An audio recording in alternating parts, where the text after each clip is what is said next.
Hi happy 2026 to all of you. അപ്പം ഈ ഒരു വർഷം ഭയങ്കര കഠിനമായ തീരുമാനങ്ങൾ നമ്മൾ പലരും എടുത്തിട്ടുണ്ടാവും. അപ്പോൾ എൻ്റെ ആ കൂട്ടത്തിലൊരു തീരുമാനമാണ് സെൽഫ് കെയർ എന്ന് പറയുന്നത്. I am gonna be taking care of myself more this year. അപ്പോൾ I thought of starting with something very interesting.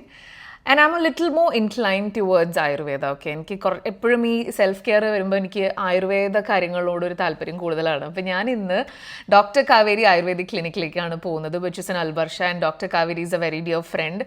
അപ്പോൾ ഞാൻ ഇന്ന് I thought of doing something for my body and my skin both. അപ്പോൾ അവിടെ പോയിട്ട് നമുക്ക് നോക്കാം എന്ത് ചെയ്യാൻ പറ്റും എന്നുള്ളത്. കാരണം ഇപ്പോൾ കുറച്ച് നാളായിട്ട് അങ്ങനെ ഒന്നും ചെയ്തിട്ടില്ല, കാണുമ്പോൾ മനസ്സിലാവുന്നുണ്ടാവും. അപ്പോൾ അതുകൊണ്ട് നമുക്ക് പോയിട്ട് എന്തെങ്കിലുമൊക്കെ ചെയ്യാം. Let's go. ഡോക്ടർ കാവേരിക്ക് 2 ക്ലിനിക്സ് ഉണ്ട് കേട്ടോ യു എയിൽ. ഒന്ന് കറാമയിലും അതുപോലെ ഒന്ന് അൽബർഷയിലും. രണ്ടിലും ഞാൻ പോയിട്ടുണ്ട്, പക്ഷേ അൽബർഷ ഇസ് ക്ലോസസ്റ്റ്, അതുകൊണ്ട് ഞാൻ ഇത്തവണ അവിടെയാണ് പോകുന്നത്. ആൻഡ് ഞാൻ ഡോക്ടറെ വിളിച്ച് സംസാരിച്ചു എന്ത് ട്രീറ്റ്മെൻറ്റാണ് ചെയ്യേണ്ടതെന്നൊക്കെ ഞാൻ ചോദിച്ചപ്പോൾ ഡോക്ടർ സജസ്റ്റ് ചെയ്തിരിക്കുന്നത് ഫുൾ ബോഡി ക്ലെൻസിങ്ങും അതുപോലെ ഹെർബൽ ഫേഷ്യലുമാണ്. ഇത് രണ്ടും അവരുടെ സിഗ്നേച്ചർ ട്രീറ്റ്മെൻറ്റ്സ് ആണ്.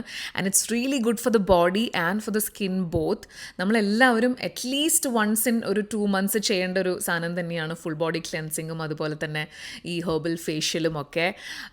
നമ്മൾ വെറുതെ കുറേ എന്താ പറയുക സ്കിൻ കെയർ പ്രോഡക്ട്സ് മാത്രം ഉപയോഗിച്ചിട്ട് കാര്യമില്ല, ഒരു പ്രോപ്പർ ക്ലെൻസിങ് എപ്പോഴും ആവശ്യമാണ്. And this is the clinic, quite A huge space, ഒരു ഡബിൾ സ്റ്റോറി സ്പേസ് ആണ്. ഗ്രൗണ്ട് ഫ്ലോറിലും മുകളിലും ഒക്കെ ആയിട്ട് അവർക്ക് ഇഷ്ടം പോലെ ട്രീറ്റ്മെൻറ്റ് റൂംസും കാര്യങ്ങളും ഉണ്ട്. ആൻഡ് മെന്നിനും വിമനും of course separate treatment rooms ആണ്. ആൻഡ് സെപ്പറേറ്റ് ആളുകൾ തന്നെയാണ് ചെയ്യുന്നത്. അവർക്ക് ഒരുപാട് സ്റ്റാഫും കാര്യങ്ങളൊക്കെ ഉണ്ട്. അപ്പം ശരിക്കും പറഞ്ഞു കഴിഞ്ഞാൽ ഇതൊരു ഫുൾ ബോഡി ക്ലെൻസിങ്ങും ഈ ഹെർബൽ ഫേഷ്യലും കൂടെ ഒരു 2-2.5 hours എന്തായാലും എടുക്കും കേട്ടോ. അപ്പോൾ നിങ്ങളൊരു സമയം മാറ്റി വെച്ചിട്ട് വേണം പോകാനായിട്ട്. ആൻഡ് മീറ്റ് ഹേമ ചേച്ചിയാണ് എൻ്റെ ട്രീറ്റ്മെൻറ്റ് ചെയ്യുന്നത്. And she's A sweetest. ഞാൻ മുൻപ് പോയപ്പോഴൊക്കെ ചേച്ചി തന്നെ ചെയ്തിട്ടുള്ളത്, വളരെ നമ്മളെ കംഫർട്ടബിൾ ആക്കും. അങ്ങനെ എൻ്റെ ട്രീറ്റ്മെൻറ്റ് കഴിഞ്ഞു. And I feel so refreshed and so rejuvenated. I can explain. അത് നിങ്ങൾ എക്സ്പീരിയൻസ് ചെയ്യേണ്ട ഒരു കാര്യമാണ് കേട്ടോ. ഒരു മേക്കപ്പും ഇല്ലാത്ത ബേർ സ്കിൻ ആണത്. ആൻഡ് ഇപ്പോൾ ഈ കണ്ടുകൊണ്ടിരിക്കുന്ന ഗ്ലോ ഇസ് നാച്ചുറൽ. അപ്പോൾ നിങ്ങളും ട്രൈ ചെയ്യൂ. ഡീറ്റെയിൽസ് എല്ലാം ഞാൻ ക്യാപ്ഷനിൽ കൊടുക്കുന്നുണ്ട്. That's all for now. Take care and bye-bye.